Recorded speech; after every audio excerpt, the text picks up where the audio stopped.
வணக்கம் நட்புக்களே. இன்றைக்கு நம்ம என்ன பார்க்க போகிறோன்னா, இன்றைய தலைமுறையில் இருக்கும் குழந்தைகள் அனைவருக்கும் பிடித்த ஒரு டிஷ். அது என்னன்னா மோமோஸ். மோமோஸ் பார்க்க போகிறோம். மோமோஸில் என்னன்னாக்கா அவங்க கடையிலலாம் மைதா மாவில் தான் பண்ணுவாங்க. ஸோ மைதா மாவுலாம் இப்போ அவ்வளோவா எல்லாருக்கும் உடம்புக்கு ஒத்துக்கிறது இல்லை. அதனால் நான் இன்றைக்கி என்ன பண்ண போகிறேன்னா, அதை கோதுமை மாவில் பண்ண போகிறேன். ஸோ அந்த கோதுமை மாவில் நம்ம மோமோஸு எப்படி வருது, எப்படி செய்யலான்னு உங்களுக்கு சொல்லித்தர போகிறேன். இப்போ என்னன்னாக்கா ஃபஸ்ட்டு அதுக்கு தேவையான பொருட்கள் பார்த்துக்கலாம். மேல் மாவு கோதுமை மாவு தான். கோதுமை மாவு 1 கப்பு,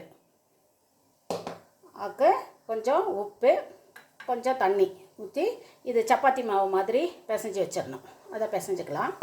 உள்ளார ஸ்டஃபிங்க்கு என்ன தேவைனாக்க எந்த காய் வேணால் நீங்கள் நைஸாக கட் பண்ணி வச்சுக்கலாம். நான் வந்து இன்றைக்கி முட்டைகோஸ் வச்சுருக்கேன். நைஸாக கட் பண்ணின முட்டைகோஸ் 1 கப்பு, அப்புறம் கொத்தமல்லி தழை கொஞ்சம், வெங்காயத்தாள் கொஞ்சம், அப்புறம் அதில் இதெல்லாம் போடுறதுக்கு மசாலா பொருட்கள். இது garam masala 1 spoon, Kashmiri chilli 1 spoon, இது வந்து குழம்பு மிளகாய்த்தூள் அது ஒரு 2 ஸ்பூனு, பெருங்காயத்தூள் 1 ஸ்பூனு, தாளிக்கிறதுக்கு கடுகு, உளுத்தம்பருப்பு, சீரகம். இது இப்போ நம்ம வந்து ஸ்டஃபிங்க்கு உள்ளே வைக்கிறத தாளிக்கிறதுக்கு முன்னாடி இந்த கோதுமை மாவை சப்பாத்தி மாவு மாதிரி பிசைஞ்சு வச்சிடலாம். இதில் எண்ணெய், பால் அந்த மாதிரி எதுவுமே ஊற்ற வேணாம். வெறும் தண்ணி மட்டும்தான், சாதா தண்ணி மட்டும்தான் ஊற்றி பிசைஞ்சு வைக்கணும். இப்போ அதை பிசைஞ்சிட்டு உங்களுக்கு காமிக்கிறேன். இப்போது சப்பாத்தி மாவு நம்ம பிசைஞ்சிட்டோம். இது பிசைஞ்சதை அப்படியே வச்சிடலாம். கொஞ்சம் நேரம் இருக்கட்டும். நம்ம அதுக்குள்ளார ஸ்டஃபிங் இதை தாளித்து விட்டுறலாம். இப்போது வானல் வச்சு எண்ணெய் ஊற்றிக்கலாம்.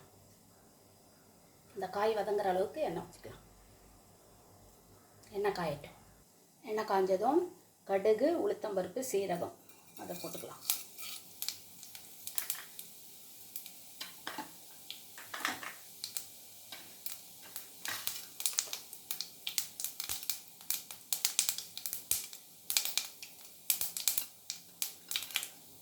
கடுகு வெடித்ததும் இந்த கட் பண்ணி வச்சுருக்க காயை போட்டுக்கலாம்.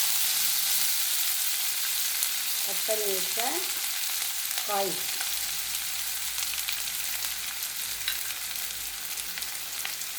அப்புறம் இந்த கொத்தமல்லி தழை கொஞ்சம், அப்புறம் இந்த வெங்காயத்தாள் கட் பண்ணி, அது இருந்தால் போட்டுக்கலாம், இல்லைன்னா தேவையில்லை. இது எங்கள் தோட்டத்தில் இருந்துச்சு, அதனால் நான் கட் பண்ணி அதை போட்டேன். அப்புறம் இதில் ஒன்று சொல்ல மறந்துட்டேன் நான், என்னன்னாக்க இஞ்சி பூண்டு தட்டி வச்சது, இஞ்சி பூண்டு கொஞ்சம் தட்டி வச்சது, அதையும் அதில் போட்டுக்கலாம். அவ்வளோதான். இதை வந்து நல்லா கொஞ்சம் நேரம் வதக்கி விடலாம்.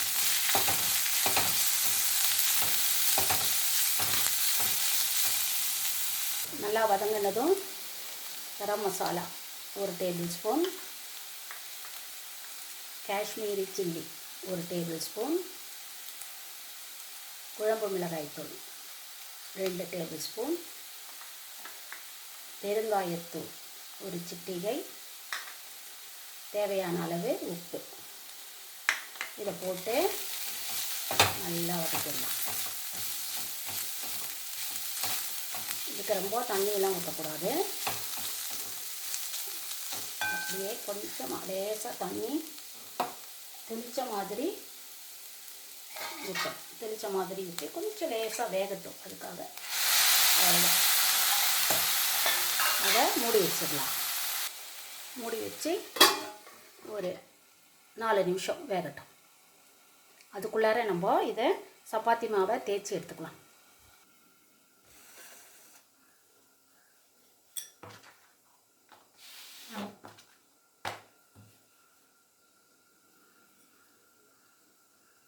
இந்த மாதிரி ரவுண்டாக தேய்ச்சிட்டு இந்த மாதிரி ஒரு இதில் மூடியில் ரவுண்டு பண்ணி இப்படி எடுத்துக்கலாம். அப்போ அழகாக ஷேப்பாக இருக்கும். இந்த மாதிரி ஷேப்பாக ரவுண்டாக செஞ்சு வச்சுக்கலாம். இப்போது இந்த ஸ்டஃபிங் ரெடி ஆகிடுச்சான்னு பார்க்கலாம். இப்போது இந்த ஸ்டஃபிங்கை வெந்துருச்சு, நல்லா ரெடி ஆகிடுச்சு. இப்போ அடுப்பு ஆஃப் பண்ணிவிட்டு இந்த ஸ்டஃபிங்கை அதில் வச்சு மடக்கி பண்ணலாம் வாங்க. இப்போ நான் அடுப்பில் இப்போ நான் அடுப்பில் இட்லி பாத்திரத்தை வச்சு தண்ணி ஊற்றி அதில் தட்டு வச்சுட்டேன்.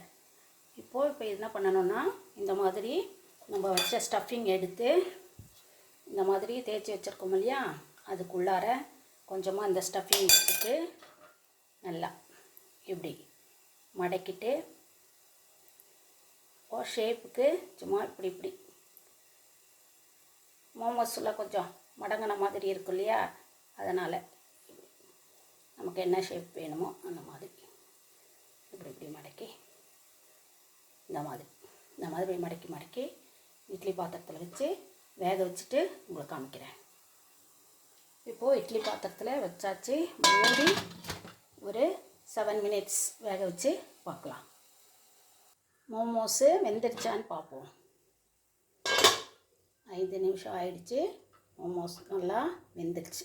இப்போது இதில் என்ன பண்ணலான்னா, லேசாக இந்த சில்லி ஃப்ளேக்ஸ் அதை லேசாக இப்படி சும்மா குழந்தைங்களுக்கு லேசாக அழகாக காமிக்கிறதுக்காக போட்டு லேசாக எண்ணெயோ நெய் பிடிச்சிச்சின்னா நெய் அப்படி வச்சு அந்த குழந்தைங்களுக்கு நீங்கள் கொடுத்தீங்கன்னா குழந்தைகள் சூப்பராக இஷ்டப்பட்டு சாப்பிடுவாங்க.